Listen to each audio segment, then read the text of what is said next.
Саламатсыздарбы, Азаттыктын угармандары жана көрөрмандары. Азаттыктын 2-1 долбоорунун бүгүнкү коногу убактылуу өкмөттүн мүчөсү коомдук ишмер Эмилбек Каптагаев болмокчу. Эмил мырза, студиябызга кош келипсиз. Саламатсызбы?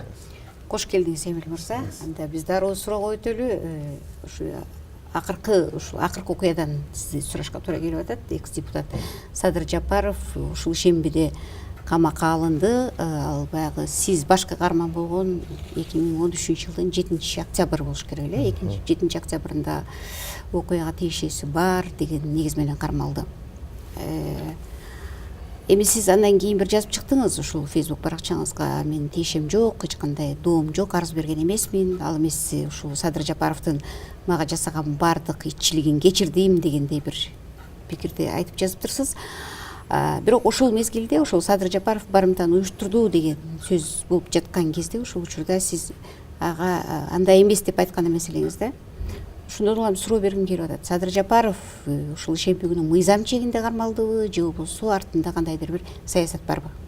Эми бул ошол барымтага алуу, барымта маселеси ошол күнкү тополоң боюнча чынын айтканда ошо көп эле жерде көп эле адамдар ошо Садыр Жапаровдун тиешеси бар деп айтып жүрүштү. Мен аны жок деген жокмун, балким деп айтып жүрдүм. Балким тиешеси бар.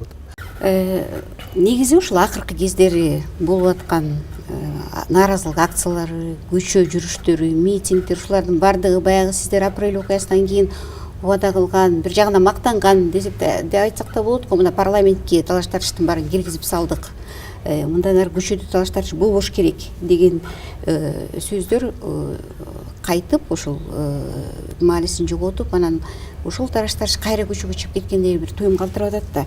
Мунун баардыгы ошол саясий эрегиштин кесепетинен болуп жаткан жокпу сиздин оюңуз боюнча? Негизи элге зыянын тийгизбеш үчүн саясатчылар кандайдыр бир аракет жасаш керекпи?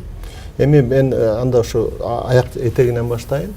Бул тополоңду 2005 же 2010 жылдагыдай революциялык кырдаалды эл өзү түзбөйт.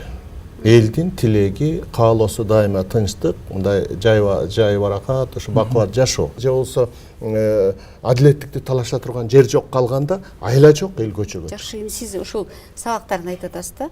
Бирок саясатчылар ойлонуш керек да. Ушундай учурда элди кайрадан кайтарып бир тынч, стабилдүү жашагысы келет, эл баразыр тынч жашашы. Саясатчылар ойлонуш керек го дейм. Же ошол ушинтип кете бериш керек балардын укугу. Эми эрегиштен өлөт деп кыргыздар илгертен айткан. Саясий эрегиш жөнүндө сөз болуп атат. Бул маселе боюнча мынакей Текебаевди камакка алганда өткөн мезгилде президент, экс-президент Ройсаковна элге ачык жарыя кылбадыбы?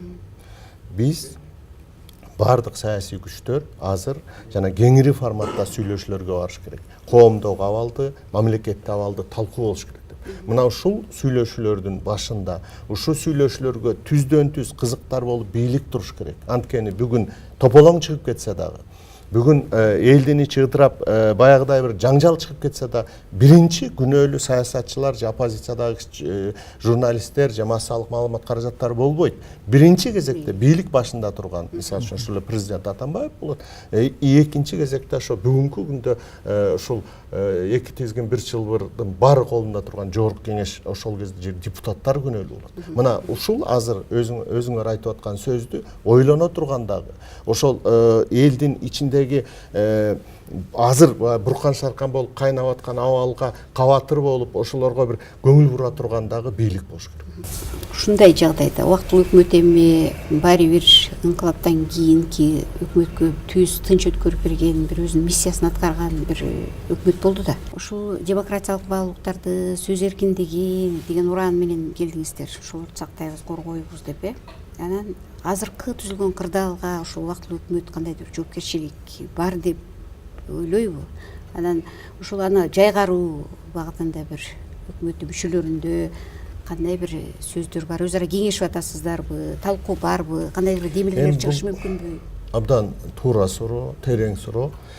Ошол 10-жылкы биз өзүбүздүн моюнубузга алган убактылуу өкмөттүн мүчөлөрү моюнга алган жоопкерчилик мамлекет үчүн, коом үчүн, анын келечеги үчүн жоопкерчилик ошо бойдон өмүр бою моюнда калат. Анткени бүгүнкү кырдаалга, бүгүнкү түзүлүп аткан абалга сөзсүз түрдө убактылуу өкмөттүн мүчөлөрүнүн жоопкерчилиги бар. Муну тана албайбыз. Ошон үчүн мына бүгүн деле биз талкуулап атабыз, жолугуп атабыз.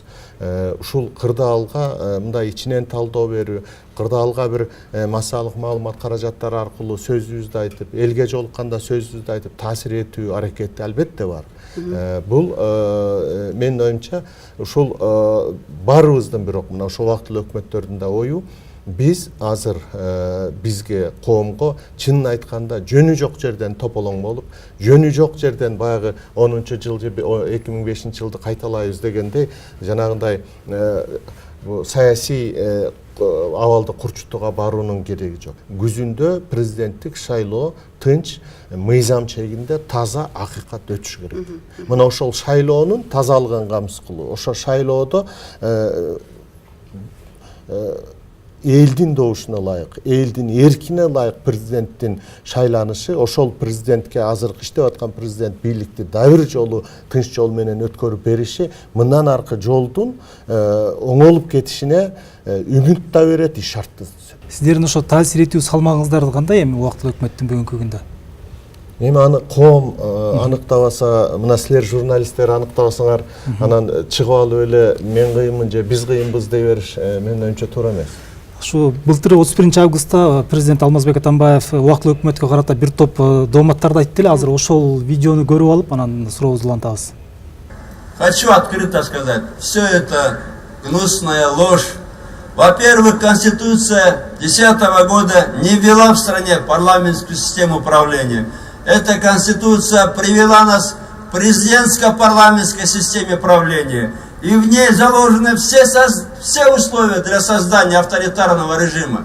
Я думаю, это обусловлено психологией одного из авторов. Во-вторых, неправда, что граждане сделали полностью осознанный выбор. Большая часть избирателей просто не знала, например, о том, что на референдуме они еще и выбирают и президента страны. Выбирают президента страны, пускай на 1,5 года.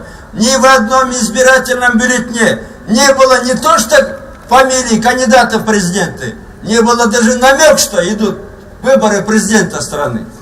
И вы знаете, 98% якобы проголосовали за этого президента.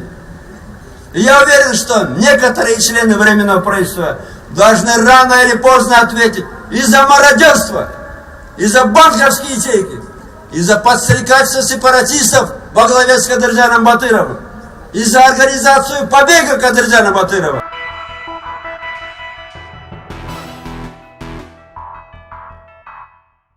Бул президент Алмазбек Атамбаевдин 31-августта айткан сөзү болду. Ал бир сөз менен айтканда ушу убактылуу өкмөт туура эмес жолду тандап алды, көп былык иштери бар деп айтты. Президенттин дооматында кандайдыр бир чындык барбы, катачылыктарга жол берилген учурлар болду беле? Анан өзүңүз дагы мисалы кап ушул бир ката кетирип коюп турмун деп мындай мойнуңузга алган же кийин өкүнүп калган мындай учурлар барбы?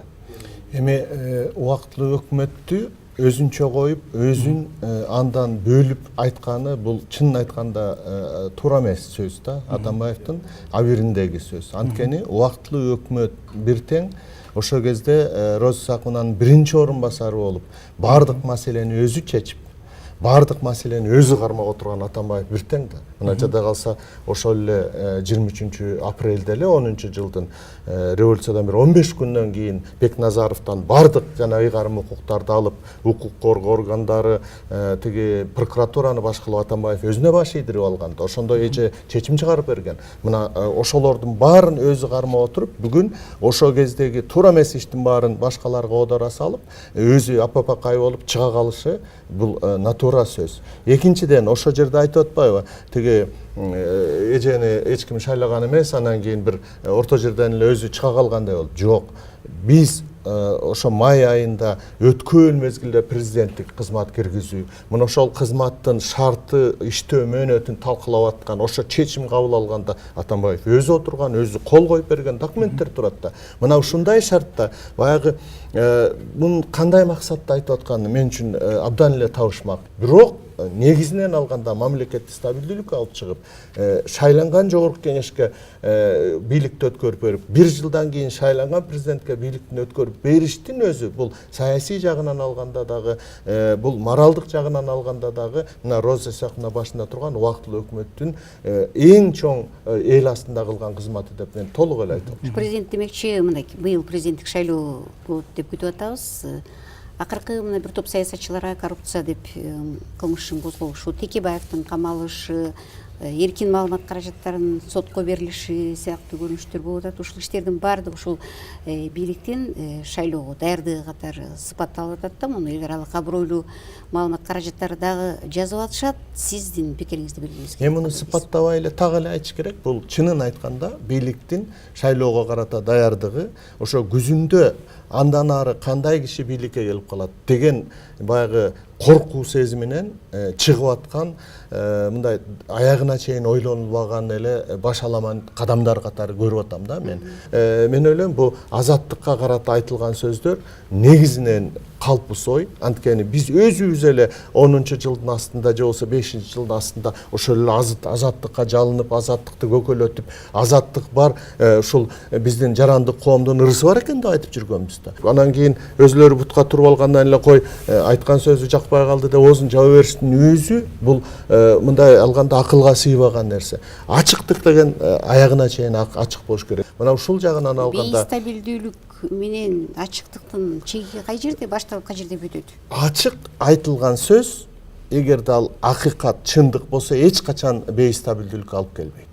Бул эл аны туура эле баалайт, ошондон баарыбыз бийлик эместин баары туура тыянак чыгарыш керек. Эгерде ошо ачык айтылган сөз, ошо бийликтин ушул айтылбай турган сөз эле ошол айтылып кетип, элге ачык болуп калбасын деп анан оозун жаап аткан кыяздагы иш аракет, албетте бул да башкалардын бүйүрүн кызытат, шек жаратат.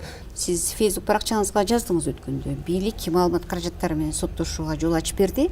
Биз мурда муну бир соттошууга болбойт деген эреже менен жашачу элек. Эми мен да сотко берсем болот. Сиз канча кести сотко бердиңиз? Мен эч кимди сотко бере элекмин. Бирок чынын айтканда бул коомдо калыпталган пикир бар. Эгерде бул жана публичный саясатчы деп коет да, мындай элге чыккан, элдин астына чыккан саясатчы болсоң, ар кандай пикирди көтөрө бил, ар кандай ойду көтөрө бил, ошого карата өзүңдү көрсөтө бил деген нерсе да. Анан ар кимде эле ар биринин артынан соттошуп, ар ким менен эметип жүрсөң, бул саясатчыга туура эмес деген пикир менен жашап келдик чындачы. Анан азыр мына президентибиз баш болуп баягы берип атканда мен туура жаздым.